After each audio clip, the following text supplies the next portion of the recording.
Quelques temps pour la technique. Voilà, donc bonjour à chacun d'entre vous, bonjour à ceux qui sont connectés. Voilà, c'est merveilleux la technique aussi. Donc, nous faisons voilà, ce temps dans lequel nous sommes entrés dans le Tridium pascal. Voilà, hier, par ce temps du jeudi saint, nous avons fait mémoire du dernier repas où Jésus a donné librement sa vie. C'est le dernier acte libre de Jésus, hein, avant d'être prisonnier. Donc, voilà, la veille, voilà, Jésus a remis librement sa vie dans un double mouvement, en même temps qu'il remet sa vie à son Père, il remet sa propre vie dans nos mains, dans l'Eucharistie. C'est saisissant, vous voyez, ce double mouvement, voilà, où Dieu librement s'est remis totalement au Père, et de la même manière, il s'est remis totalement à chacun de nous dans l'Eucharistie. Voilà. Et c'est son dernier acte d'homme libre, si je puis dire, hein, parce que même prisonnier, Jésus demeure souverainement libre, Jésus demeure le maître. Et donc nous avons accompagné Jésus durant cette veille, durant cette nuit, ce matin, voilà, dans cette veille de Gethsémani, et pour entrer aujourd'hui dans le vendredi saint, qui est ce jour où nous célébrons, bien sûr, la passion, mais où nous célébrons la mort de Jésus. La mort de Jésus. Et si je puis dire, où nous célébrons la mort de Dieu. Et donc, voilà, c'est aujourd'hui, voilà, je voudrais entrer avec vous dans ce grand mystère de la mort de Dieu.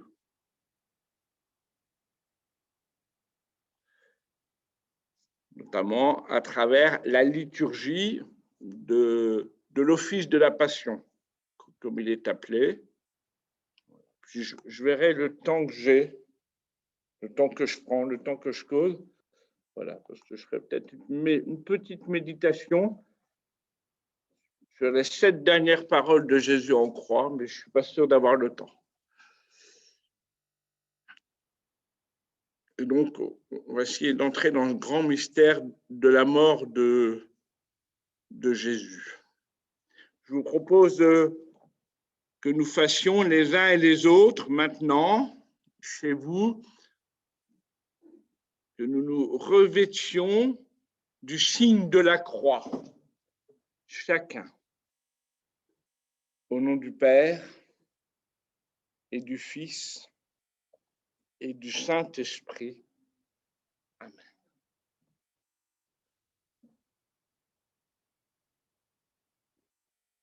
Quand j'étais étudiant à Versailles,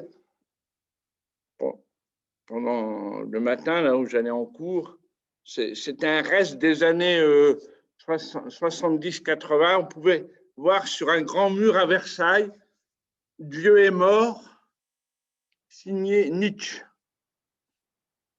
Et quelques temps plus tard, il y a quelques étudiants qui avaient ajouté Nietzsche est mort, signé Dieu.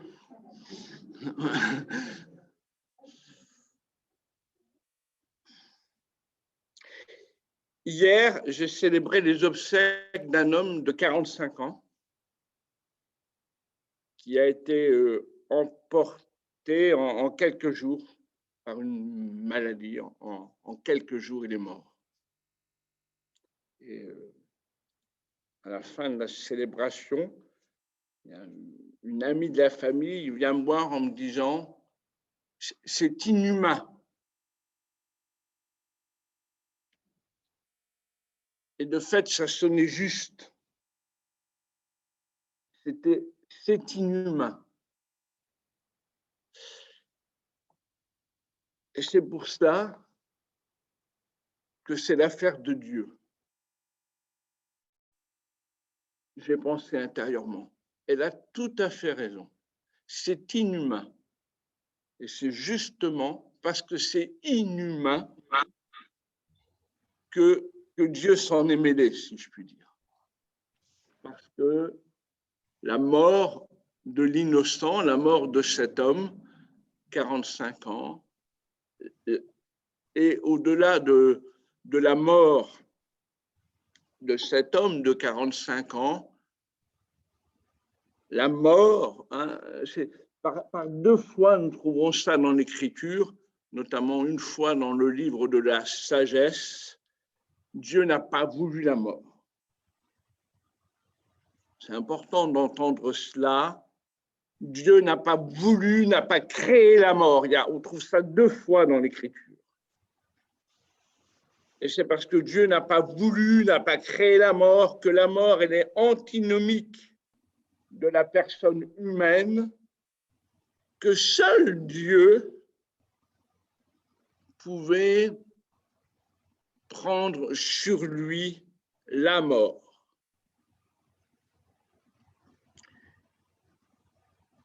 Et lorsque, dans la lettre aux Hébreux, Jésus dit, en entrant dans le monde, j'ai dit au Père, voici que je viens pour faire ta volonté, pour faire la volonté du Père, c'est que son Fils puisse librement, ma vie nul ne la prend, c'est moi qui la donne, puisse livrer sa vie par amour pour libérer l'homme fondamentalement de la mort. On ajoute volontiers de la mort et du péché parce que le péché est toujours mortifère dans le cœur de l'homme. Le péché, c'est la mort. Le péché, c'est le contraire de choisir la vie. Et donc Dieu est venu pour nous libérer de la mort, pour nous rendre à la vie.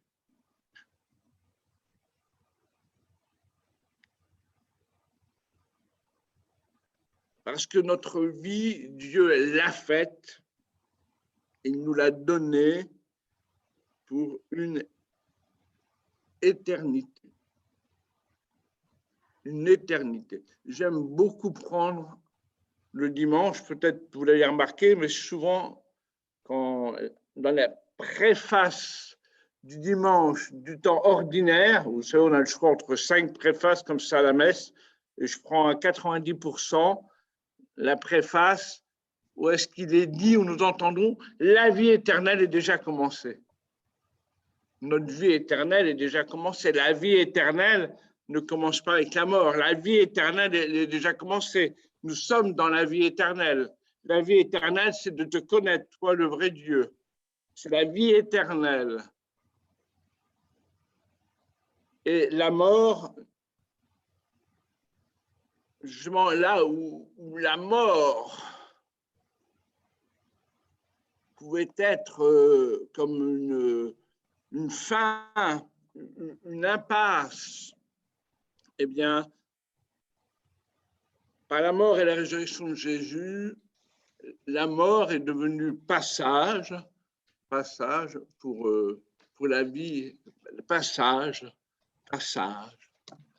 Dans la vie éternelle qui est déjà commencée et qui se déploie dans la plénitude de l'amour. Il y a cette très belle parole de Jésus à Sainte Catherine de Sienne, où à un moment donné, Jésus dit à Catherine de Sienne, Ce n'est pas les clous qui me retiennent sur la croix, c'est l'amour. Lorsque nous contemplons Jésus dans sa passion et dans sa mort, il nous faut contempler l'œuvre suprême de l'amour de Dieu. Dans la passion et la mort, bien sûr, si nous voyons, comme nous allons le voir dans le chemin de la croix, si nous voyons le mal de l'homme, si nous voyons toutes les souffrances que Jésus endure, si nous voyons toute l'injustice que Jésus endure, si nous voyons son agonie, si nous voyons sa mort ignominieuse, qui est la mort la plus terrible, hein, il est mort par asphyxie. Ce qu'il nous faut voir plus encore, c'est l'amour que Dieu a aimé. Dans ce mal qui se déchaîne sur Jésus, dans tous les coups qu'il reçoit, la haine, la violence, pas un seul instant, la mort, le mal n'a de prise sur Jésus. Tout est transformé dans l'amour. Tout est transformé. Il n'y a aucun mal qui prend sur lui, parce que tout est offert pour son père et pour ses frères. Et c'est l'amour qui est victorieux du mal, si bien qu'il n'y a plus aucune situation humaine d'injustice, de trahison, de mal, de souffrance, qui n'a pas la capacité, grâce au Christ, d'être visité par l'amour. Et la mort et la résurrection de Jésus n'est que on pourrait dire, de la conséquence, si je puis dire, de cet amour qui est victorieux dans le mal. C'est parce que l'amour a triomphé jusqu'au bout que, effectivement, dans la mort se déploie la résurrection. Mais tout est accompli au dernier souffle de Jésus. Tout est accompli. La mort et la résurrection sont le déploiement de ce que s'est manifesté dans sa passion et dans sa mort. C'est l'œuvre suprême de l'amour. Parce que le mal a cette terrible, je dirais en philosophie, à cette terrible essence en lui-même, le mal, a la capacité soit de nous replier sur nous-mêmes, de nous renfermer, de nous grignoter, de nous ronger, de faire son œuvre de l'intérieur, ou soit le mal, choisi librement et plus encore choisi, uni à la passion de Jésus, a la capacité de déployer en nous un amour plus grand. C'est étonnant. Et donc, Jésus, librement, donne sa vie. Ma vie, nul ne la prend, c'est moi qui la donne. Et dans tous les événements, et lorsque nous allons faire le mémoire de la passion à travers le chemin de croix, il faut bien comprendre que dans tout ce que... C'est Jésus qui donne sa vie. Personne ne lui prend. Ni les grands prêtres, ni Pilate, ni ceux qu'il trahissent. Personne ne lui prend sa vie. C'est lui qui la donne librement.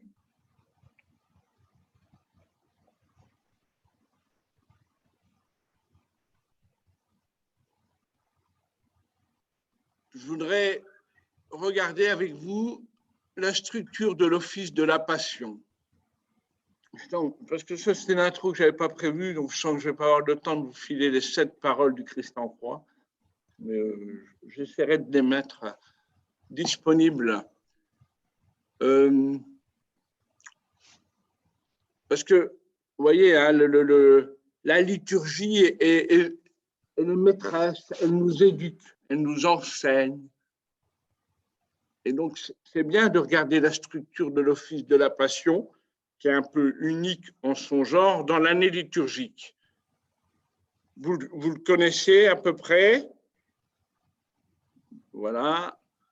Donc, il est un peu structuré entre la prostration, la liturgie de la parole et la liturgie de ce qu'on appelle des pré-sanctifiés. Ouais, puis j'ai oublié quand même au milieu ce qui est très important, c'est la vénération de la croix et la prière universelle. Tout d'abord, l'office commence par la prostration des prêtres, qui sont des pauvres pécheurs, mais qui, par la grâce de Dieu, sont in persona Christi. Ils sont le Christ au milieu d'eux, et les prêtres se prosternent en silence, comme au jour de leur ordination. C'est assez saisissant pour nous, hein, que bien sûr, ça nous rappelle notre ordination. Et c'est le signe étendu à même le sol, c'est le signe que le Christ est mort. Et par là même, ça redit non seulement aux prêtres, mais à tout le peuple de Dieu, que nous sommes invités aussi, par participation à la mort de Jésus, à mourir à nous-mêmes. D'accord? C'est-à-dire à mourir à notre ego. Hein. Si je vous l'ai déjà dit, normalement, il paraît que l'ego, il meurt un quart d'heure après notre mort. Tellement ça résiste. Donc, chaque année, c'est bien qu'on ait un signe fort qui nous redit qu'on est invité à mourir à notre ego, quoi. À notre capacité à capter, à attirer à nous, à penser que tout peut s'organiser autour de nous. Alors que faut que ça s'organise autour de Dieu. Et donc, voilà, Jésus est mort. Dieu est mort, et donc il y a ce temps de la grande prostration. Et puis vient ensuite l'oraison. Voilà.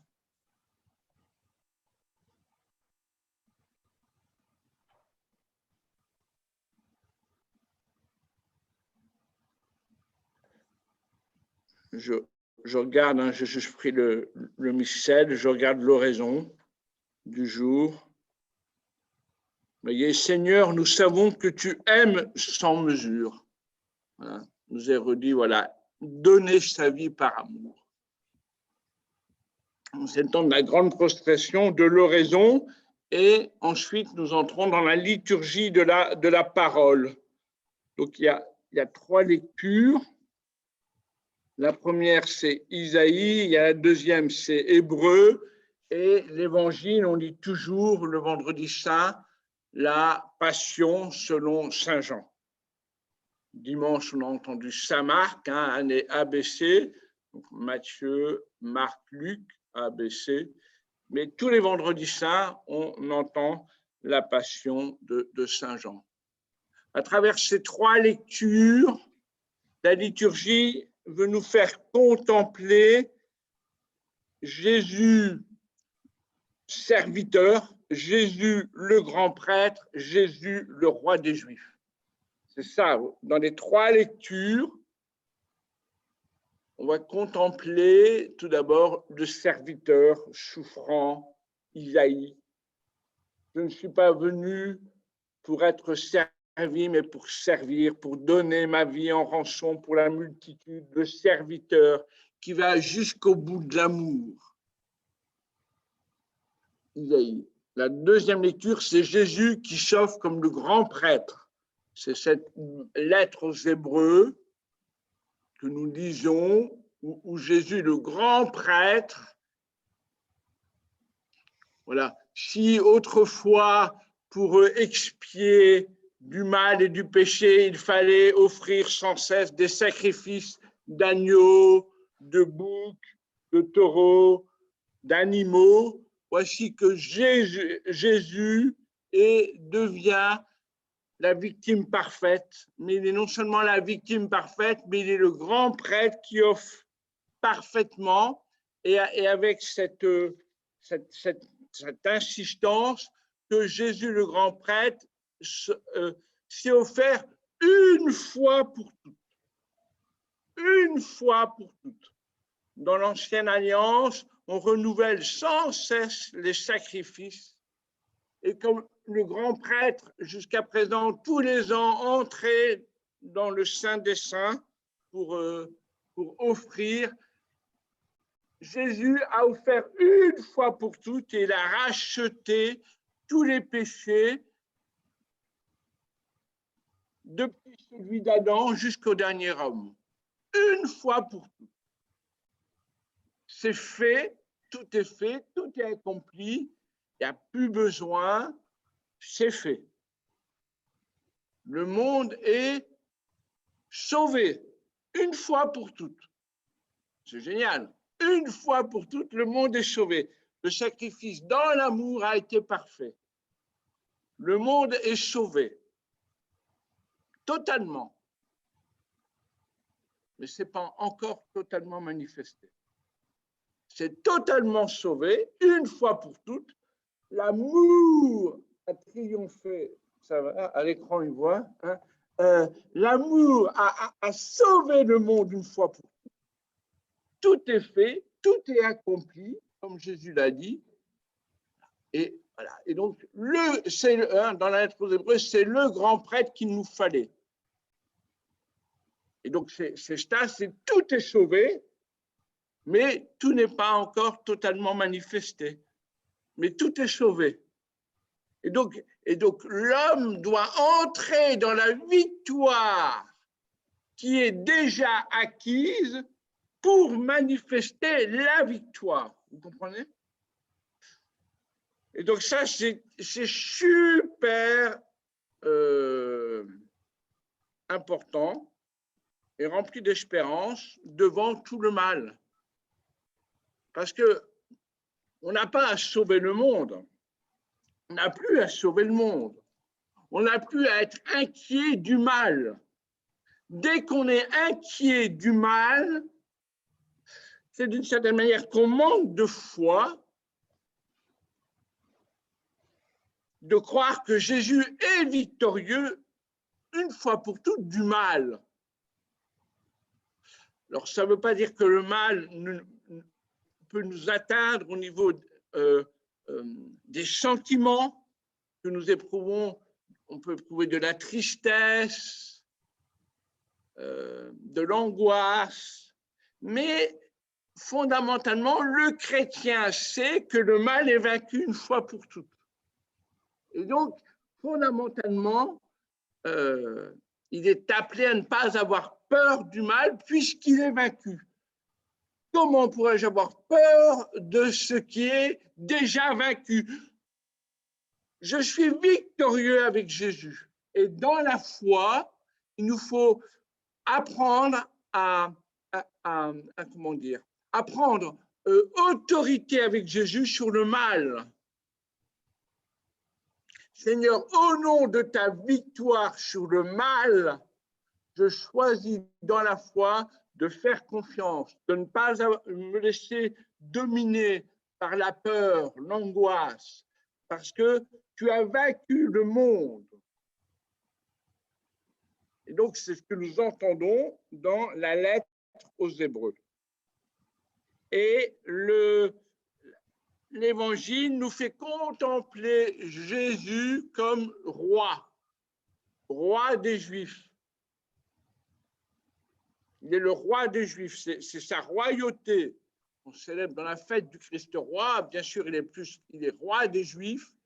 Bien sûr, il est plus que roi des Juifs, puisque nous le fêtons comme roi de l'univers. Mais voilà, et on voit bien, hein, Pilate, ce qui est écrit. Jésus le roi, celui qui règne sur son trône de gloire, qui est la croix. Sa couronne de roi, qui est une couronne d'épines. Nous le reconnaissons comme roi qui règne en nous partout et partout. Donc, c'est la liturgie, voilà, de la parole. Voilà, contempler le serviteur, le grand prêtre et le roi des Juifs. Donc après, il y a l'homélie du Père. Alors aujourd'hui, c'est le Père Adrien. Et ensuite, eh bien, ensuite, alors, c'est dans l'ordre, voilà. Et vous voyez, c'est génial, la liturgie, parce que qu'est-ce qu'on fait aussitôt? On va faire une grande prière universelle.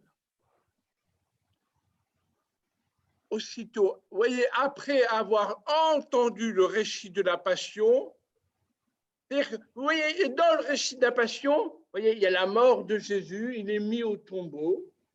Alors, ce sera intéressant, hein, je pense.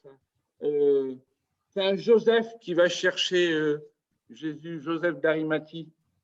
Dans cette année Saint-Joseph, on pourrait faire un petit travail sur Joseph d'Arimathie, sur tous les Josephs dans toute l'Écriture. Ce serait très intéressant. Voilà. Et donc, voilà, Marie qui reçoit Jésus, Joseph qui va le déposer dans un tombeau neuf, et il y a le grand sabbat qui commence. Et vous voyez, le chrétien, lorsque Jésus dit Père, en tes mains, je remets mon esprit, pour nous, c'est le Christ est vainqueur. Le Christ a remporté la victoire. Et alors, l'Église, vous voyez, elle fait cette grande prière parce qu'elle sait que la croix de Jésus est victorieuse et elle irrigue le monde entier.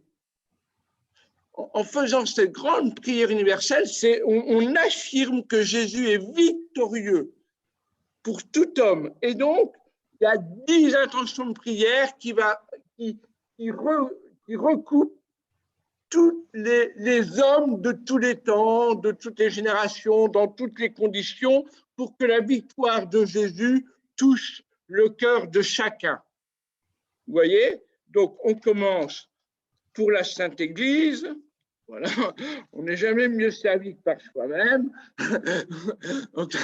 On commence par la Sainte Église, ensuite pour le pape, pour le clergé et le peuple de Dieu, pour les catéchumènes, ensuite pour l'unité des chrétiens, vous voyez, donc là on prie pour nos frères protestants, orthodoxes, ensuite pour nos frères aînés dans la foi, pour les juifs, qui sont nos aînés dans la foi, on prie pour eux, pour qu'ils s'ouvrent à la plénitude de la rédemption. Ensuite, on prie pour ceux qui ne croient pas en Jésus-Christ. Ah oui, donc, ouais, c'est ça, c'est la 7e. Ah non, ben c'est là, c'est pour les... non, pour ceux qui ne croient pas en Jésus-Christ. Alors là, on prie, c'est pour tous les musulmans, c'est pour tous les hindous, pour tous les bouddhistes, c'est pour tous ceux qui croient en Dieu, mais qui ne croient pas en Jésus. OK? Ensuite, pour ceux qui ne croient pas en Dieu, d'accord, on ne va pas les oublier, surtout pas. Ensuite, on prie pour les pouvoirs publics et ensuite, on prie pour tous les hommes dans l'épreuve. À mon avis, on n'en a pas oublié. Vous voyez, la victoire de Jésus, elle est pour chacun et nous, on est là au pied de la croix, reconnaissant Jésus victorieux. Vous voyez, comme ce centurion romain dans l'évangile de Marc, qui voyez, dit vraiment, cet homme était le Fils de Dieu. C'est un païen qui dit ça. Hein. Il reconnaît, eh bien, nous on fait comme lui, vraiment Jésus, l'homme des douleurs, l'homme souffrant, le serviteur. Tu es Fils de Dieu et ta victoire, elle est pour tous les hommes de tous les temps. Et donc, il y a cette grande prière universelle, vous voyez, qui est vraiment une prière de foi et d'espérance. Et ça, c'est génial dans la liturgie. Vous voyez, et donc, ça témoigne de notre foi. Et ensuite, on vénère la croix. On vénère la croix. Et c'est vraiment, on la vénère parce qu'on reconnaît, c'était mieux, on reconnaît que c'est la source de la vie, c'est la victoire qui est remportée, nous rendons grâce. D'une certaine manière, ça n'a rien de doloriste. On n'est pas en train de nous...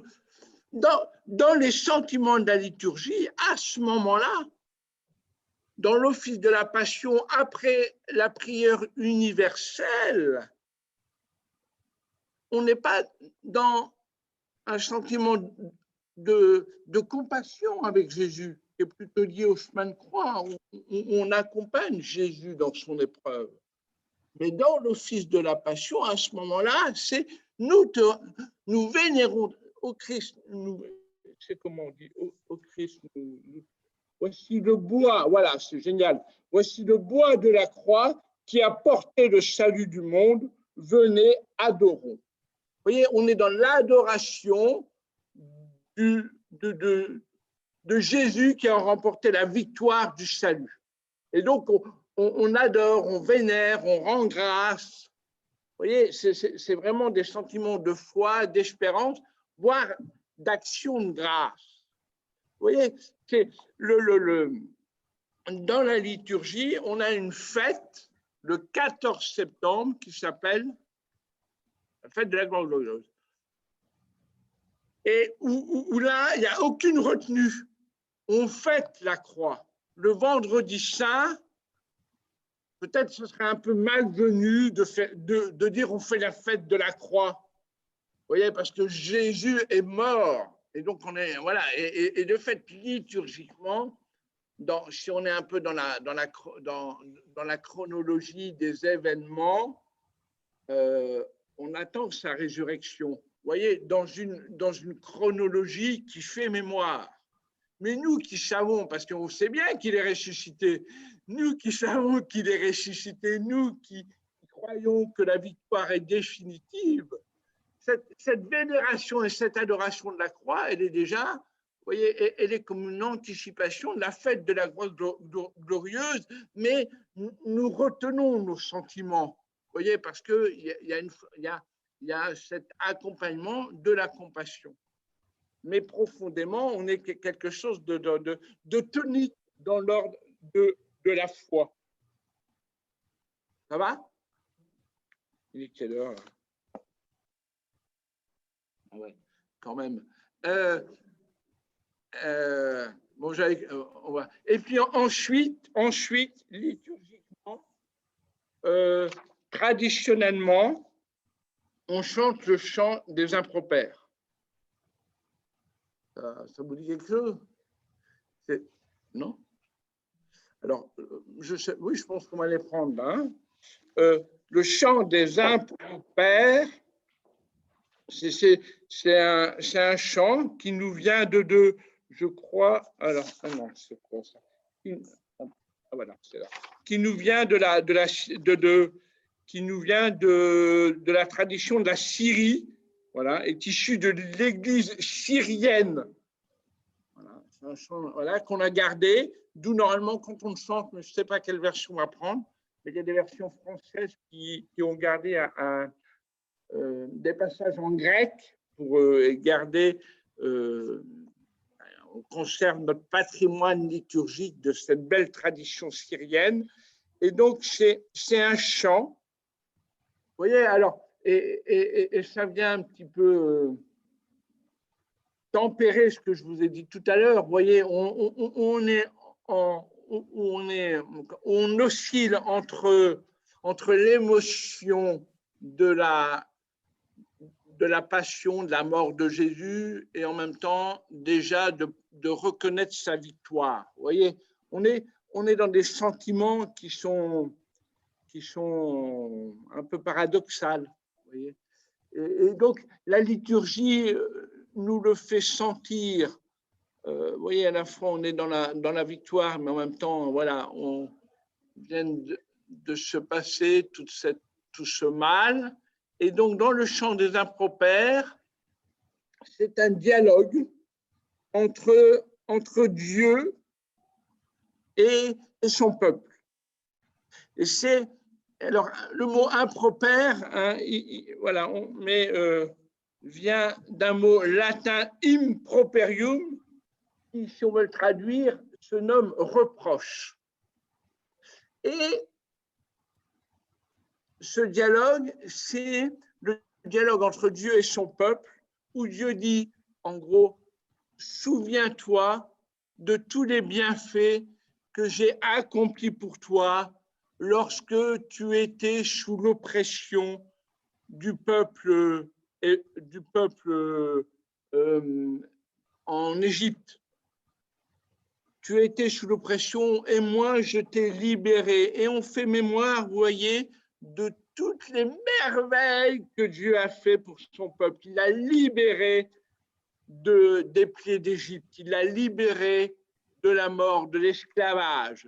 Et regarde ce que j'ai fait pour toi et vois en retour ce que tu as fait pour moi. Regarde, tu m'as oublié. Je t'ai tout donné et toi, tu m'as livré à la mort.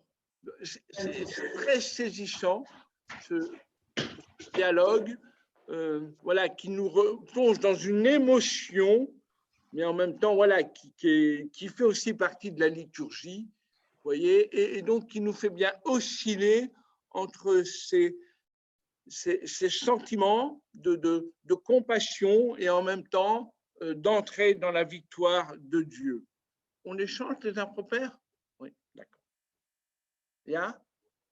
Ouais, il y a des versions françaises, on a gardé quelques passages en grec. Voilà, d'accord. Voilà. Et ensuite, eh bien, voilà, après la vénération de la croix, on va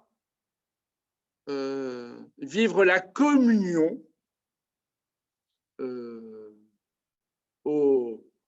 à ce qu'on appelle les pré-sanctifiés. Les pré-sanctifiés, hein, c'est le terme, c'est pré-avant, c'est-à-dire ce qui a été consacré, donc hier, la veille. Aujourd'hui, comme demain, il n'y a pas de la célébration de l'Eucharistie, aujourd'hui et demain. Demain, on ne communie pas. Le samedi saint, il n'y a pas de communion, sauf le viatique pour une personne qui serait au moment de passer par la mort. Aujourd'hui, on communie. Deux choses. On pourrait en soi aujourd'hui célébrer la messe, puisque la messe est le mémorial de la mort et de la résurrection de Jésus. Donc là, de fait, on célèbre la mort, mais on sait bien que Jésus est ressuscité. Si on ne célèbre pas la messe,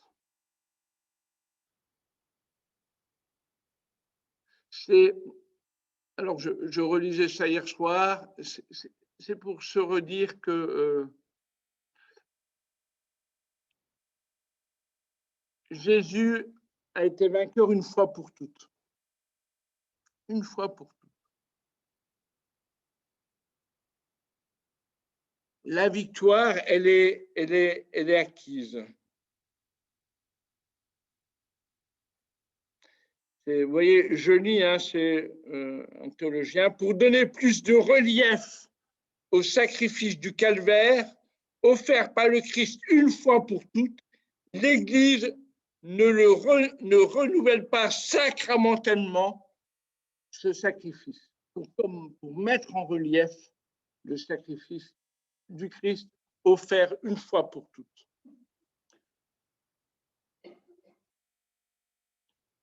Si aujourd'hui on communie,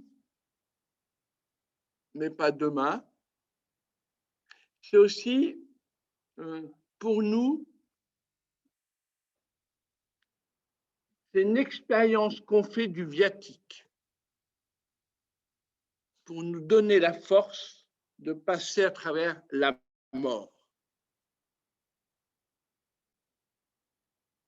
Il nous faut, nous aussi, comme un jour on passera par la mort pour naître à la vie, il y a quelque chose de l'expérience du viatique qui nous est proposé aujourd'hui en communion, qui nous prépare à passer par la mort. Et donc, d'accompagner Jésus dans sa mort, dans sa descente aux enfers et dans la résurrection, mais ça nous renvoie à notre propre expérience de mourir à nous-mêmes, et ça nous prépare aussi un jour qu'il nous faudra nous aussi mourir pour renaître. Et cela, eh bien, ne peut s'accomplir qu'avec la grâce du Christ ressuscité dans l'Eucharistie. Et donc, on fait une expérience du viatique en cette célébration. Et ensuite, c'est voilà, c'est le temps du grand silence qui va nous ouvrir sur le samedi saint, qui est un jour si particulier dans l'Église de prière avec Marie. Mais je laisse le Père Adrien demain parler du samedi saint. Voilà, désolé, les 7 paroles en croix, ça sera, je ne sais pas, je vais peut-être essayer de les mettre accessibles, si ça vous intéresse. Voilà, bien écoutez, voilà, que chacun aille. On vous propose, si vous pouvez aller, voilà, prendre un temps de prière, mais certains l'ont déjà fait ce matin. Oui? Comment? Le sabbat, c'est le samedi. Le sabbat, c'est le jour du grand repos et que Dieu lui-même a accompli. Et j'en dis pas plus. Voilà. Bon vendredi saint, voilà. Voilà, bien en communion les uns avec les autres. Voilà. Je salue tous ceux qui ont. Voilà, j'espère que ça a été par la vidéo. Voilà. Et bonne journée à chacun.